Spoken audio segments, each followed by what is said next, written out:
Welcome guys to another live Q&A. Today we have this 2020 BMW X5 M Competition.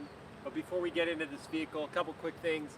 If you have not subscribed to the channel yet, please do so. That would be awesome. We've got daily videos for you, including these live Q&As, walkarounds, POV drives, and reviews. And if you want to support the channel, you would be my absolute hero. I will give you a shout out in these live Q&As. If you become a patron, we've got some perks for you if you sign up, and then we also have MilesPerHr t-shirts and things like that, so if you want to buy one of those, again, really helpful, very supportive, so that I can keep making all these videos, because it takes a lot of time to do a daily upload, let me tell you. So without further ado, let's get into the BMW X5 M Competition. This is an all-new model. It's the newest generation of the X5 M, and then the competition above and beyond that is like a $9,000 package that has some goodies that I can point out. But let's get into the questions. First off, the first questions that we have are going to be from Instagram and YouTube's community. If you want to go on there, I post up something usually a day before where you can get your questions in early. I'm at MilesPerHr on Instagram. So let's fire it off. Christina, what is our first question? Great, awesome features. Okay, awesome.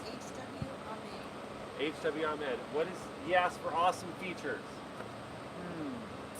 I'm going to say that, oh boy, awesome. I mean, well, these laser lights are pretty cool.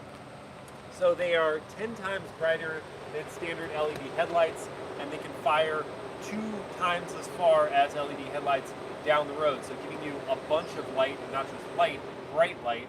And I also love that BMW has these blue accents below that, so they look good in the headlight housings. That's an awesome feature. Let's see. Let's look at the interior. Oh, you're really having to think about this. I know, I'm having to think about this. I already have done the review for this car. I love the seats. The seats are great. There's a lot of adjustability to the seats. So, you know, your standard forward, backward, tilting of the back, and lumbar. But then in addition, you can adjust these side bolsters to squeeze in on you for your particular body frame. And then the thigh support can go over and in. And then this upper part of the seat back can tilt forward or back. So you can really customize the seat to your exact body type and find a good driving position, because after all, this is a BMW and it is an M product. So you are going to be driving this, and you're going to be driving it fairly enthusiastically. That is their hope. So they want you to have a good driving position, a lot of tilt and telescope to the wheel, so you can make sure that you can find something that lays perfectly at hands distance, arms distance. So those are a couple of great features in this car, and the iDrive infotainment system is also stellar. It is just below the MBUX system for me in terms of cutting edge tech. Okay, what do we have next? Closed door sound from Alberto Scartazzini. Well, that was perfect, Alberto. I just closed the door. But okay, so as part of the executive package that this has for like $3,600, it has soft closed doors. So if you want to come close, Christina.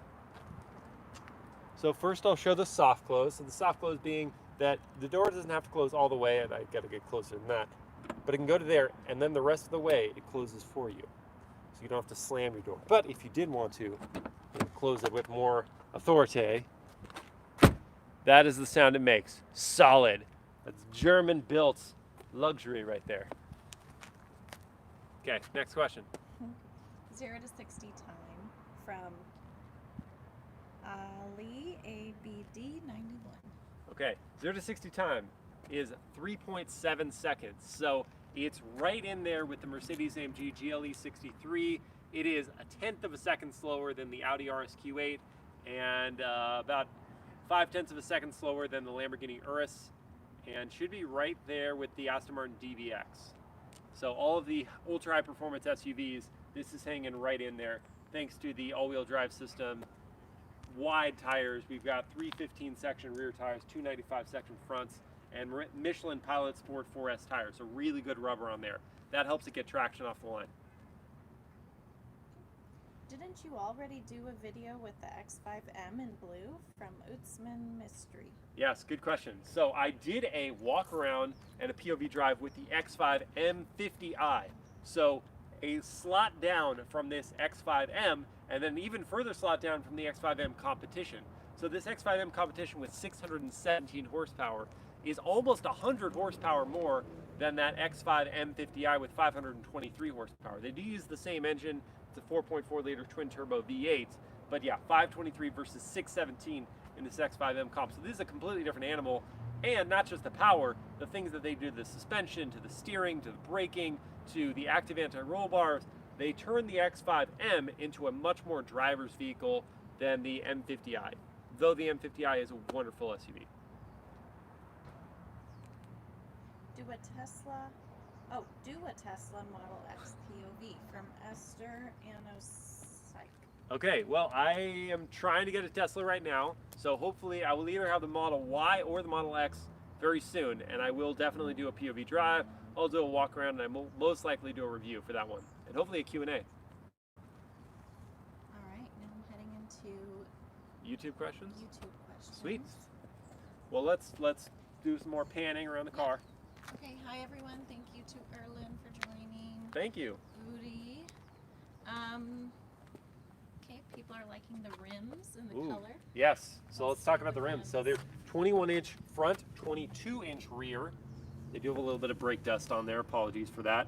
And giant, I actually don't know the diameter of the rotors or the calipers, but big calipers. I'm sure they're 6-piston front, probably 4-piston rear, maybe single-piston rear, but big front calipers on drilled brakes, so there's definitely ventilation there, but the wheels themselves are really cool. You got painted black with this sort of alloy finish on the outsides, and kind of looks very modern and sharp and angular with the wheels. Fun fact also, these Michelin Pilot Sport 4S tires have this velvety material on the outside of them.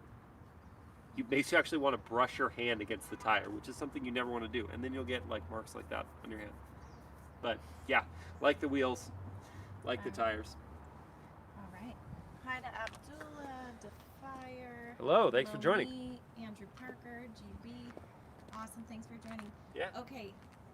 Sorry, Lomi, did you mean, it says miles per hour, is the car commendable? I'm thinking comfortable? Comfortable? It is very comfortable, actually. I find it more comfortable even than that GLE that I had a few weeks ago, because the suspension is set up really nicely. So it's not an air suspension, it's an adaptive suspension. And the dampers are doing a really good job of absorbing all the blows from harsh road conditions, bumps, curbs, things like that. And what I noticed different between this and the GLE was the GLE, you would really hear the bumps you're going over. You didn't necessarily feel them that much, but you heard them, and that made you feel like you were feeling them. This one, you don't really hear them as much. So not hearing them as much and not feeling them as much makes it feel like a much more comfortable driving position. I already pointed out the seat and how much adjustability there is there. Very comfortable leather seats with the Alcantara inserts. So yes, it's a very comfortable cabin. We can give let's give another look at the cabin. And Awais Hussein wants to know what the exhaust is like. Okay, good question. Well, we're going to rev it up too. So do a quick pan of the interior, and then I will turn it on and give it a couple revs. So that is the digital dashboard off to your left and a 12.3-inch infotainment off to your right. That's running iDrive, the latest update for iDrive. And both are really good. Not too much adjustability to this digital instrument cluster here. There's a large head-up display beyond that, but you can't see when the car's not on. But it is a good size head-up display. This one has the optional Bowers Wilkins sound system. You can see the neat little piece up there on the upper dashboard.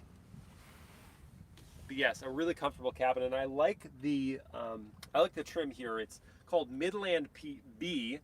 Is the these inserts within the seats, the kind of, what do you call it, taupe? Let's say maybe a taupe color to the inserts. Sand. Christina says sand. I don't like it. But yeah, it's a cool look, and I like the color. No, Christina doesn't like it. Okay, we have disagreements on this side. What do you guys think? Do you like the color combo? Whoa, sorry guys. Whoa, okay. It does that whenever. Yeah. Okay. All right, fixed it. Sorry. Okay, let me rev it up. And I'll show you the engine. Actually, maybe I'll show you the engine first, because then when I rev it, it's going to get hot.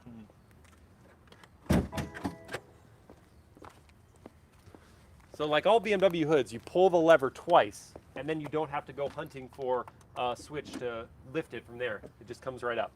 So that is your 4.4 liter twin turbo V8. It makes, in the competition package, 617 horsepower and 553 pound-feet of torque. It's connected to an 8-speed automatic gearbox made by ZF and an all-wheel drive system. The competitions also get this strut tower brace, which is a solid piece of metal, maybe aluminum, probably aluminum, that is making the whole chassis stiffer. So when it goes around a corner, it feels very flat, not a lot of body roll, but it also looks rad in this engine bay. Much more visually appealing than just like an engine cover. You of course have the M logo with the blue and red. And it's not real carbon fiber in the center there, it just looks like carbon fiber. But yes, so that's the engine bay. And let me now rev it so you can hear what that V8 sounds like. I will put it in Sport Plus, so hopefully there's some overrun.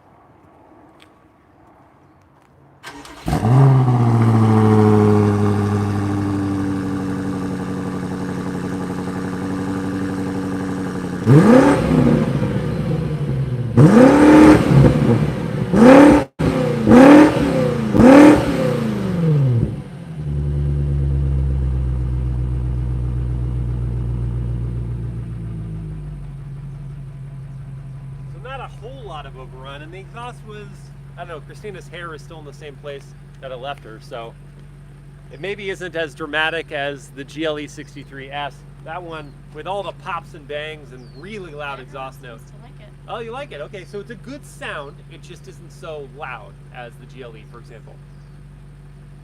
Okay. Cool, and that was in Sport Plus, so it doesn't get any louder than that. But as part of the M Competition package, you do get a different exhaust system than just the standard M car. You get not just painted black, but it's a whole new exhaust system. Okay, from Scola, would you rather this or a Trackhawk? Oh. I know there's a pretty significant price difference. Well, not actually that significant. The Trackhawk I reviewed was like nearly $100,000. This, $126,000. So I guess it's not that big of a difference. Honestly, if it's the car I'm living with every single day, I'd probably go with this. It's just more comfortable, it's quieter in the cabin, it goes around a corner incredibly well. Trackhawk does too, but this is even more so, and there's more engagement. But the Trackhawk is just more theatrical. Trackhawk is like the GLE 63 in terms of just being like brash all the time. Oh man, it would be close, but I think I'd go with this. The build quality also in this is really high end. BMW X6 question mark from Low Meat. I already did a video, on the X6, the regular X6 xDrive 40i, and the X6 M Competition. I did not do a live Q&A for that one or a review, so unfortunately I don't have those. But I do have, check on the channel, there is definitely X6 content on there if you want to see the POV drives and the walkarounds. This is the rear seat setup. Just want to show you this here. I'm gonna hop in first so you can see like what the space is like back here. So that's my driving position, 6 feet tall, and there are some foot pockets, so I can slide my legs a little bit under here, but I can't slide them as far forward as I would like to decrease my knee angle. So I've got like 3 inches of knee room. Headroom is great, no problems with the headroom. You can't angle this seat back any further though. This is as far as back it goes. You can't really recline, you're mostly sitting upright. You do have sunshades because of the executive package. That's neat. And yeah, I mean, it looks very nice back here. You've got dual zone climate control for the use of rear passengers, rear heated seats as part of the executive package. You've got an Alcantara headliner, so very soft, good sized panoramic sunroof. Not the biggest pano sunroof I've ever seen, but it's, you know, it's reasonable size. And the seats are pretty comfy. Nice squish to this-ish. I don't know. What other questions do we have? I'm filtering through. Remember, Okay. if you want to get your question highlighted, you can do a little super chat contribution. Again, supporting the channel, and we will get your questions answered first. Okay, hi Yuri, thanks for joining. Okay, what about the interior's comfort compared to the GLE from diesel? It's a good question. So a lot of the interior comfort comes down to ride quality. I think that the ride quality in this is fractionally better than the GLE, but in terms of the interior fit and finish and details, it's pretty on par. This and the GLE are very, very close. Oh man, choosing between the two is hard, really. The GLE is perhaps a little flashier than the BMW, so if flashier is your thing, then you're going to like that interior better. If you ask specifically about comfort, I find them both to be very comfortable. They've got really nice driving positions, good seat bolstering. I think the rear combinations in the GLE are perhaps better than this X5, but I would argue maybe the front of the X5 is a little better than the front of the GLE. So hopefully that answers your question. All right, LBRAM thinks this is the best practical car of the decade. That's a good argument. Could be. It can do it all. Okay, and other people agree with me that they don't like the Oh, okay. sand. Christina had to throw that out there. You've got support. Let's see. Oh, could we try the sound system from Yeah. Lindsay? Sure, that's the Bowers Wilkins sound system. Christina will go ahead.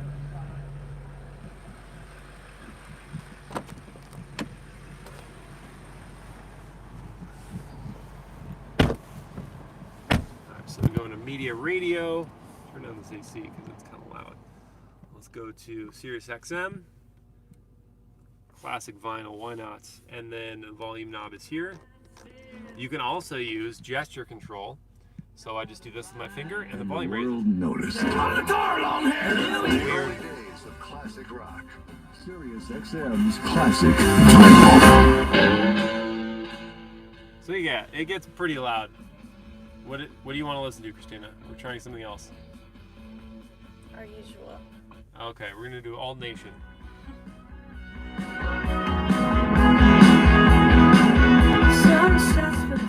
So I'm not gonna go any louder than that, just because we need to be able to hear things after today. But it's a very good sound system. Not the best. It's very good though. I think what did I listen to recently that was better than this? JBL actually had a sound system in what was it? Cannot remember the car. That was pretty darn good. Bowers Wilkins makes a great sound system. Bang & Olufsen, maybe even a little better. Okay, Low Meat wants us to see the trunk. Trunk, good call. Let's try that.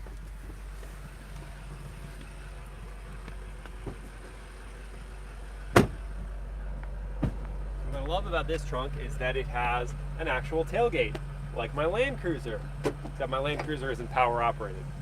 But in this way, you can actually sit and tailgate if you want to. But if we want to talk cargo capacity, we've got 34 cubic feet behind the second row. To fold the second row, this is great. Even though it's not power operated, at least they have controls or ways to fold the seats from here. I was in the GLE and I was bummed that there weren't power controls or even physical controls manual controls rather, to fold the rear seats. Here at least you can do that. And when you fold them down, you now have 72 cubic feet of space. So a good bit of real estate in here to haul stuff. This, of course, this cargo cover can be removed, so then you have access to the whole area. And those seats fold mostly flat. They're as flat as they're going to get, but it's not a completely flat floor. There is also an area under here where you would normally find a spare tire. No spare tire in this car. It has run flats. That's the BMW thing, which some people love, some people hate. And it has a nice hydraulic thing for this, so you don't actually have to lift yourself. It will pop up on its own. So that is the trunk. Okay, how comfortable is driving the BMW X5 M Competition? Very, very comfortable. I was expecting something more harsh, and in fact, I actually remember the X6 M Competition to be pretty firm. This was not. If you go over a really big speed bump, you're gonna feel it, but apart from that, normal like lane markings or just rivets in the road or whatever aren't really gonna affect you. It's very comfortable to drive. I was pretty impressed. Okay, X5M or GLE 63S? Ah, great question. Man, it's always hard knowing, like having just experienced the X5 M Competition and being very positive on the vehicle, trying to remember, okay, GLE was comfortable, it was very loud, theatrical, like the Trackhawk, very fun to drive, handled nearly as well as this, but this has more engagement from a driving standpoint. I like the looks of this better than the GLE, and I think that might push me over the edge to the X5 M Comp. This is more of a toned down but angular and still aggressive design. I think I prefer the looks of this over the GLE, and therefore, for, you know, if it's a car I'm going to own and look at every day, it's probably going to be this. Okay, X5 or X6? X5 every day. Just I don't typically like coupe design SUVs. The Cayenne coupe, best looking of the coupe design SUVs. The Q8 also looks pretty good. I don't think that the GLE coupe or the X6 look good really at all. And so I would always go for the more traditional SUV styling of the X5 or the traditional styling of the GLE, not GLE coupe, over their coupe design counterparts. So it's going to be X5 for me. Okay. It can do the same things in a corner too as the X6. Sorry, cut you off. Okay, from Tim Robinson, is the Bowers and Wilkins upgrade worth $3,400? No. I mean, okay, so I have to answer that as a person who is not a complete audiophile. I like good music. I like good, like, oh geez, this is how I can't describe it. Yeah, I like acoustics, but I like pitch and clarity to the audio. This is a good sound system. $3,400? I don't think so. I don't think it's worth that. If it was $2,000, maybe. $1,500, sure. $3,400? No, I don't think it's worth that. I think the standard or even the Harman Kardon sound system that you can get with this car is good enough and for significantly less. Okay, from Yuri, do you like the seatbelt? Oh, the seatbelt.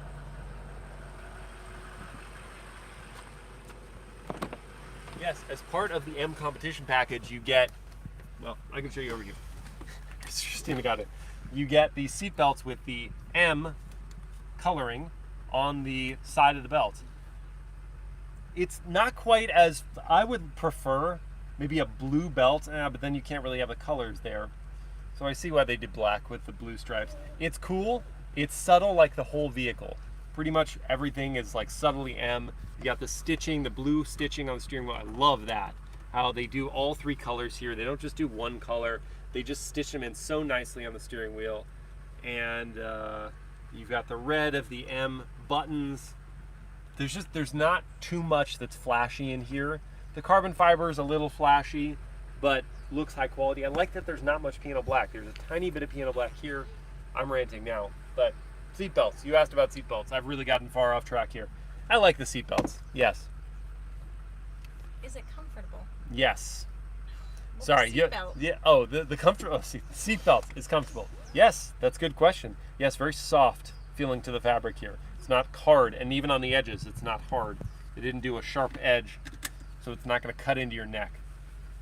It's a great specific question. I like that. Okay, from Mohammed, what is your favorite interior/exterior color of the X5 M Competition?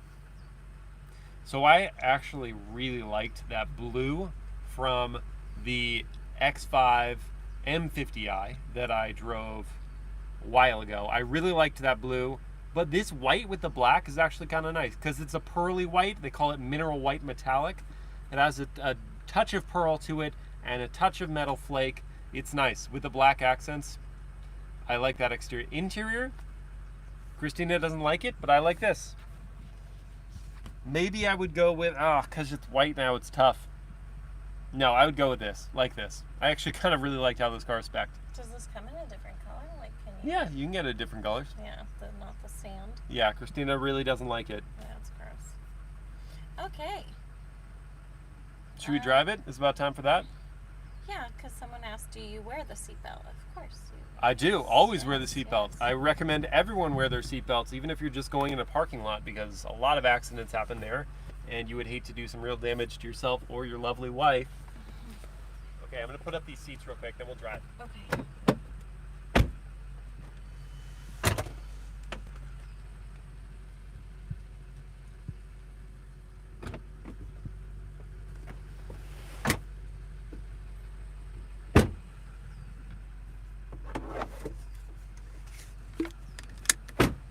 Christina put on her seatbelt. I'm going to put on my seatbelt. And away we go.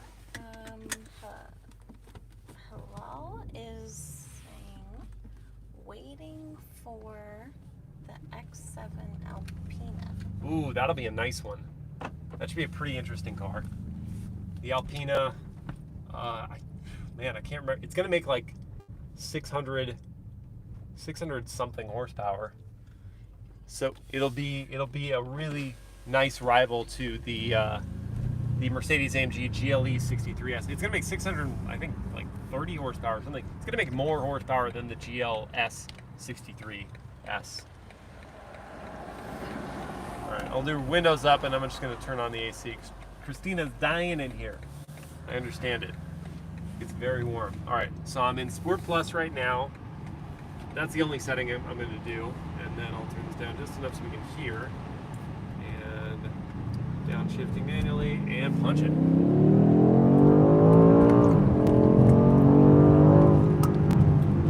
Looks to be a 7,200 RPM red line. That's pretty high. For an SUV, that's really high. Downshifts on command. It's a great gearbox, the ZF automatic. And I mean fractions of a second, upshifting and downshifting. Really good gearbox. And you can go into manual mode just by pulling a paddle, or you can click over on this center selector here, and then it's in full manual. Then it won't try to override your shifts. It'll let you go into overrun if you want to. So I'm going to leave it back in the auto mode. And a few different, I mean, there's like a lot of adjustability you can do here. So if you didn't want to put it in manual mode, you've got 3 settings for your transmission in terms of shift aggression. Then you have these settings here. That's for your throttle response, your chassis, how stiff do you want it, because you've got active anti-roll bars here and the active dampers, so we can stiffen it up. Steering, how much weight do you want to the steering? It's not going to give you much more feedback per se, but it is going to give you more weight.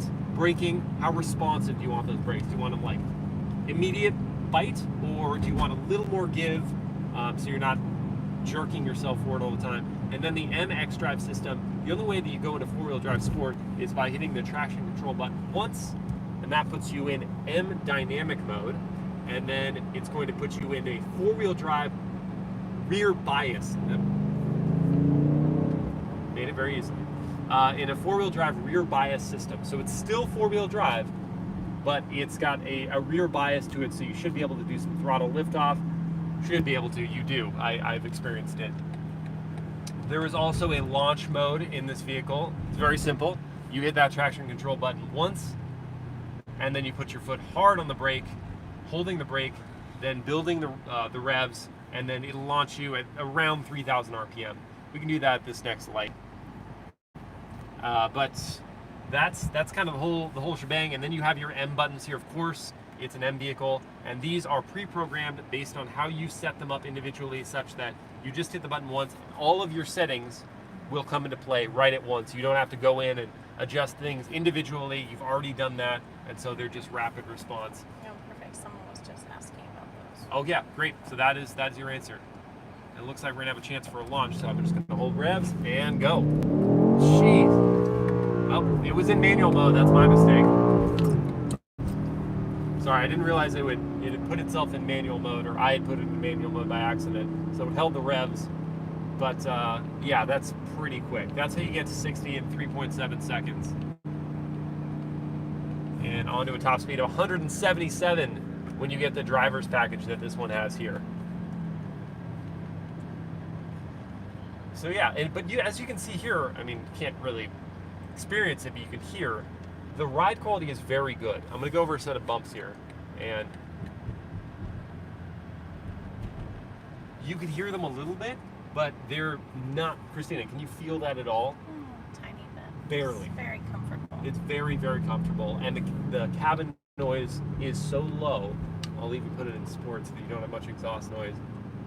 And the cabin noise is so low that Christina and I have a conversation very easily. We wouldn't have to raise our voices. It's going to be a great commuting vehicle, while also being able to absolutely tear up a canyon road, or if you want to, a racetrack.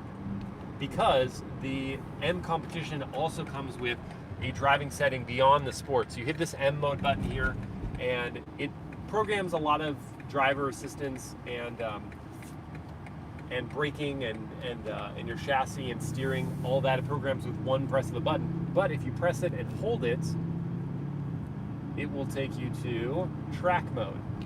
And now you don't have any driver assistance systems, and it's hunkered the vehicle down for driving on a track. So it's going to be very aggressive, not going to be very comfortable for driving around on a daily basis. But yeah, that is the X5 M Competition. And when you go into that mode, it will also change up this digital instrument cluster. So it goes from being that two kind of traditional analog split or traditional split to now a center display. This is your tack that's going up on both sides, and then you've got the gear that you're in, your speed below that. So that's pretty rad. Right, we're getting a lot of questions. Oh, a lot of questions. Again, if you do a contribution to the super chat, your question will be highlighted. Otherwise, we might miss it. Not on purpose, just by accident. From Scola, is it really worth the 120K though? It is so expensive for an SUV. It is super expensive, but honestly, this being as fast as most really fast sports cars, and being as comfortable as it is, and looking as sharp as it does, I actually think for the money, it's worth it. Especially when I've driven things that are $200,000, $300,000 SUVs, the Bentayga Speed and the Cullinan and all that. This is worth the $100,000. Yes, it's not the $200,000, $300,000 SUVs, but it's worth the money that they're asking for it. Just the blend of performance and comfort and style that you get in this vehicle, I think it's worth it. Okay, from Jeremy, do you think the upcoming SQ7 is going to be up to the standard of the GLE 63 and X5M? At the SQ7, perhaps not. I doubt it'll make the same power, and it certainly. So it depends what you're looking for in an SUV. If you want driver engagement, it's definitely not going to be there. Audi and their all-wheel drive systems are very capable, but not as engaging from a driving standpoint. If they made an RSQ7, which they probably won't do, that would be more on par with the X5 M Competition and the GLE 63S. So as such, the RSQ8 is more a rival for these. It has a higher top speed, it has a slightly faster 0 to 60 time, but it makes less power. So that would be more the direct rival if they made an RSQ7, not the SQ7. But I look forward to driving the SQ7 and coming to some different conclusions. Okay, what is the fuel economy? Ooh, Hello. good question and terrible. It's 13 city, 18 highway, 15 combined. That's what we get for 617 horsepower. It's really not great.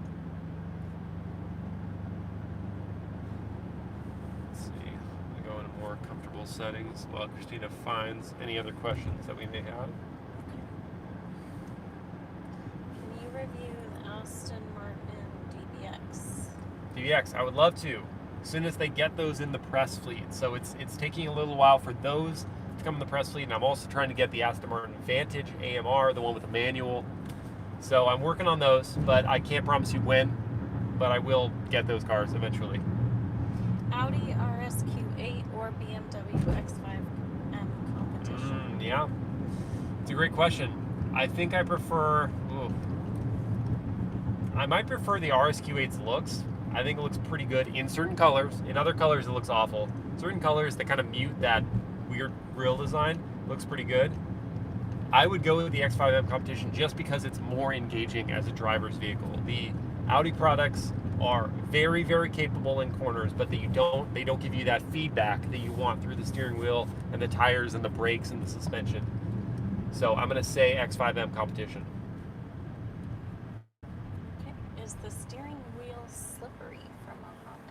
That's a fair question. No, I do not find it to be slippery. Maybe if my hands were sweaty, or if it was, yeah, that would have to be the only conditions, because right now it's a very nice feel to the leather. And if you hear that, it's not the plasticky sound that leather sometimes has. It's a really high quality leather. So no, it is not slippery. Importantly, because you would not want to slip off the steering wheel if you're mid-corner. I do think that the paddles are cheap though. These are really cheap feeling paddles. Very plasticky, and they're small. Not as small as the Trackhawk, which were like half paddles. These are full paddles, but they're really cheap. That I dislike. From Scola, Alfa Romeo Stelvio Oh. Quadrifoglio or X5M? Gosh, that's a great question. That is. That is a great question. Christina loves the Stelvio. It's a different segment, so I mean, let's be fair to both vehicles. That's a different segment. The Stelvio Quad is one smaller than this, Yeah. so it'd be more rival to the X3 M. But goodness, that was a great vehicle. If I could only buy one SUV, I might have to get the Stelvio. That Stelvio Quad sounded so good, but I wouldn't keep it past the warranty because the reliability on those Alfa Romeos is not great. Oh, 3000 GT. Fun fact, that was one of the first sports cars to introduce active aerodynamics. Well, of the sports car realm, not the supercar realm. Okay. Any other questions before we wrap up here? Okay, we already talked about the red buttons. You should review the Range Rover SVR. Yeah, I know. I'm really trying to get Range Rovers right now, but Jaguar Land Rover put a hold on vehicle loans during COVID. So as soon as they release that hold and I can get my hands on one, I really will try to get, because I know a lot of people have asked for that, and I would love to drive it personally to make a more well-rounded comparison with the German rivals, to have that British rival in there. So I'm trying, I assure you. What is the feedback of handling and view? So the visibility is really very good, and that's what you get with a traditional SUV shape, not a coupe design SUV. You don't have the giant blind spot of your C-pillar. You can see very easily out of this vehicle, and because the driving position is such that I can find a place where I'm sitting high enough but still engaged with the car, the visibility is really very good. The feedback through the steering is it's as good as I would expect of an electronically assisted rack, not a manual rack, not a hydraulic rack. So, you know, I'm getting the semblance of what the tires are doing. I'm not getting the actual real feel through the wheel that comes from being physically connected to them. So it's good, it's not phenomenal, but BMW has done a pretty great job with their electronically assisted racks as opposed to, I don't know, even Mercedes AMGs. It's still like you don't have the feel that you want from the steering wheel. The chassis is very good. I showed you some of the stiffening that they did with the strut tower brace, the active dampers, all that stuff leads to a pretty tight chassis. So yeah, there's good feedback, not amazing feedback. Okay. All right. There's a lot of. Where are we now? We are in Costa Mesa. We're in Costa Mesa, California, Orange County, California. Hello, everyone who has been joining. Okay. How does this compare to the X3 M Comp? Good question. I have not driven the X3. I've gotten a ride in one around a track, and it was mind-bogglingly good. But I was a pro driver, and it was on a track. I have not driven the X3 M Competition. I will happily request one so I can make more of a direct comparison. But I'm expecting them to be pretty darn close. Even though the X3 will be less weight and a smaller footprint than this is very well set up. They did a great job with this vehicle. So I'm not expecting a revelation of sorts with the X3 M Competition. I'm expecting very, very good based on this car. Okay. Compare X5M and Porsche Cayenne Coupe Hybrid price, practicality, power. That I'm going to ask you to watch my review that's coming out for this in just a week or two.